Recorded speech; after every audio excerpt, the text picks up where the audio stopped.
राजेंद्र पाल गौतम जी, बलराज मल्लिक जी और उनके टीम, निगम जी, मौर्य जी, ये भी देश की बाग है। और अब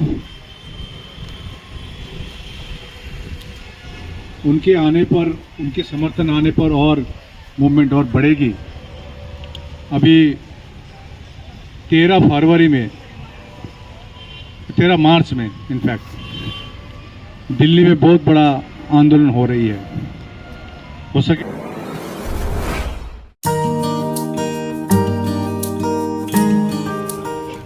लामा साहब 22वां दिन है आज, क्या अपडेट्स है? जी, आज 22वां दिन है। हम लोग लगे हुए हैं, हम लोग यहाँ डटे हुए हैं। सरकार से आस लगाए रखे हुए हैं कि सरकार हमारी बात मानेगी, और जो जिस कारण से हम लोग अनशन में बैठे हैं 12 फरवरी से, इसमें निश्चित रूप से सरकार जो वार्तालाप BT एक्ट 1949 को निरस्त करने के लिए, और कमेटी में संपूर्ण रूप से बहुत जो हमारी मांग है, कमेटी में संपूर्ण रूप से बहुत हो सब मेंबर्स, इसके लिए सरकार निश्चित रूप से हमारी बात सुनेगी। इसीलिए हम लोग 22वां दिन धरना चल रही है। और आज विशेष करके प्रथम बार कोई नेशनल चैनल आया था, इंडिया टुडे एंड BBC, पर हम हमारे अपनी 22 दिन में अभी तक खाली हमारे जो बहुजन चैनल है, नेशनल दस्तक, साइंस जर्नी, समता आवाज़, समता विचार मंच, इस प्रकार से अन्य चैनल कवर कर रहे थे। और आज दिल्ली से इस धरने को, इस मूवमेंट को और ताकत देने के लिए दिल्ली से चले आए हैं एडवोकेट राजेंद्र पाल गौतम जी आए हैं, साथ में उनके साथ में एडवोकेट बलराज मल्लिक जी, साथ में निगम जी और मौर्य जी आए हैं। और हमारे पास में बैठे हैं भीम आर्मी के डिस्ट्रिक्ट प्रेसिडेंट सौरभ भाई, जम्बू लामा जी जो ऑल इंडिया बुद्धिस्ट फोरम के अध्यक्ष हैं, और चीफ एडवाइजर प्रज्ञाशील महाथेरो, और तमाम बौद्ध संगठन के बैठे हैं। तो आज 22वें दिन में हम लोग धरने में डटे हुए हैं, और हम लोग ने कल एक वीडियो जारी किया था। अब सभी को यहाँ आना चाहिए, अपनी अपनी क्षेत्र पर, अपनी अपनी जिलों पर शांति रैली हो रही है, ज्ञापनें दी जा रही है, बहुत अच्छी बात है। अभी 13 तारीख को एक संयुक्त रूप में, अभी इसके बारे में राजेंद्र पाल गौतम जी बताएंगे, दिल्ली में बहुत बड़ा एक धरने का कार्यक्रम हो रही है 13 मार्च में।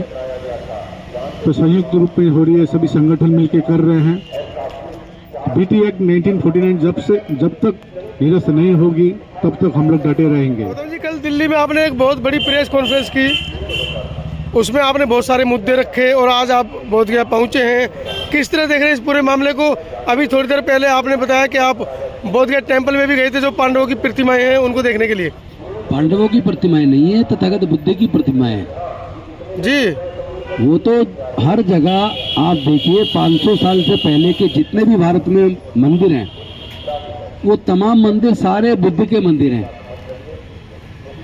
जितनी भी पूरे अखंड भारत में खुदाई हुई है, वर्मा से लेके अफगानिस्तान यहाँ तक कि मिस्र तक, हर जगह खुदाई में केवल बुद्ध के अवशेष निकले हैं, बुद्ध की मूर्तियां निकली हैं, सम्राट अशोक के शिलालेख निकले।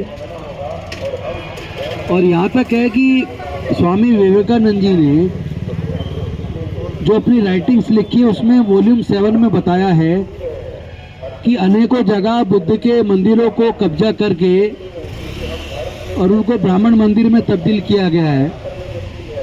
यहाँ तक कि उड़ीसा के जगन्नाथपुरी मंदिर में जो मूर्ति है वो भी तथागत बुद्ध की मूर्ति है, और बुद्ध का ही मंदिर था। बद्रीनाथ टेम्पल हुआ या तिरुपति बालाजी मंदिर हुआ, ये तमाम मंदिर भी बुद्ध के मंदिर है। अगर उनके श्रृंगार को हटाया जाए, उनके मुकुट को हटाया जाए, उनके जो टीका लगा उसको हटाया जाए, तो आप पाएंगे वो सारी मूर्तियां बुद्ध की हैं। क्योंकि 200 साल से 500 साल से पीछे कोई भी मंदिर जितना भी आज तक मिला है खुदाई में, आर्कियोलॉजिकल सर्वे ऑफ इंडिया में, वो सभी केवल बुद्ध के हैं।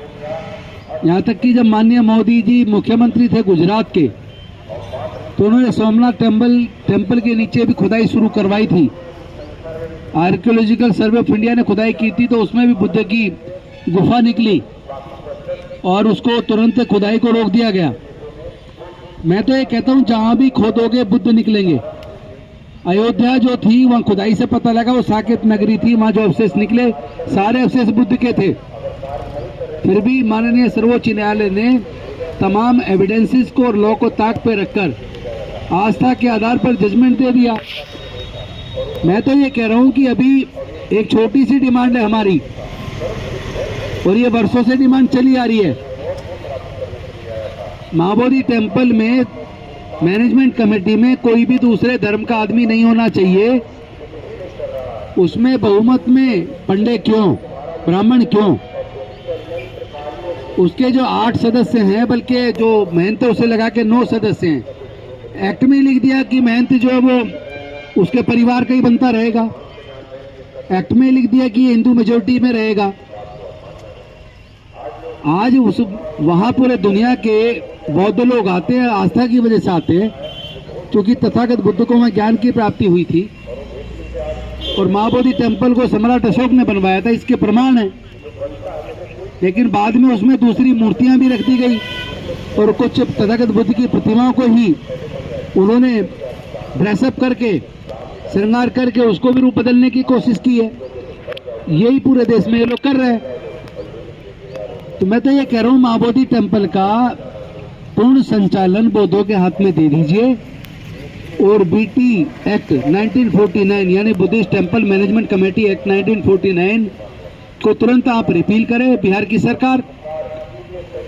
चूंकि इसके बारे में दार्जिलिंग के एक अधिकारी कोर्ट गए थे, सर्वोच्च न्यायालय ने 2012 में गए और 2018 में निर्णय दिया कि बीटी एक्ट 1949 एक्ट के तहत अगर कोई भी बदलाव करना है या रिपील करना है, कुछ भी कार्रवाई करनी है, तो वो बिहार की सरकार ही कर सकती है केवल।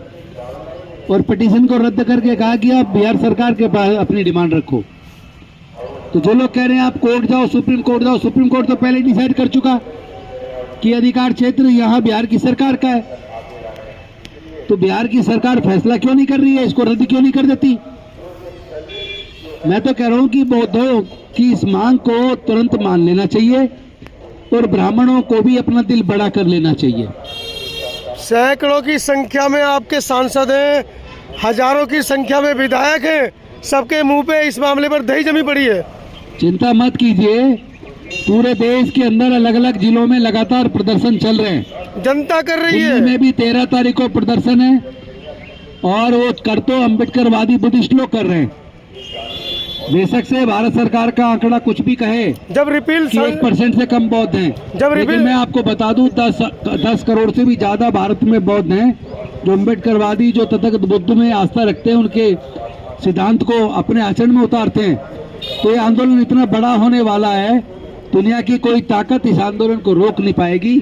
और चूंकि अभी तो मांग केवल महाबोधि टेम्पल की मुक्ति की है, अगर सरकार मान लेती है तो शायद बाकी मांगों को समाज छोड़ दे।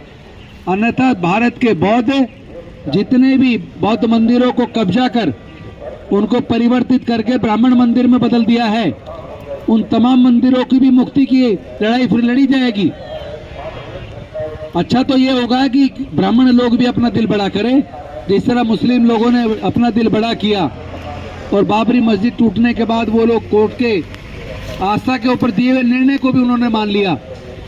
और बौद्ध लोगों ने इतना बड़ा दिल किया कि वहां सारे अवशेष बुद्ध के थे, साकेत नगरी थी, फिर भी बौद्ध लोग चुप रहे कि चलो कोई बात नहीं, देश में शांति आनी चाहिए, झगड़ा खत्म होना चाहिए। लेकिन अगर महाबोधि टेम्पल को मुक्त नहीं किया जाता, पूर्ण संचालन बौद्धों को नहीं दिया जाता, बीटी एक्ट 1949 एक्ट को अगर रद्द नहीं किया जाता, तो ये लड़ाई इतनी बड़ी होने वाली है कि इसमें देश के प्रधानमंत्री और बिहार के मुख्यमंत्री को नींद नहीं आएगी। फिर संशोधन की नींद उड़ जाने वाली है। जल्दी से जल्दी वो कार्रवाई करें।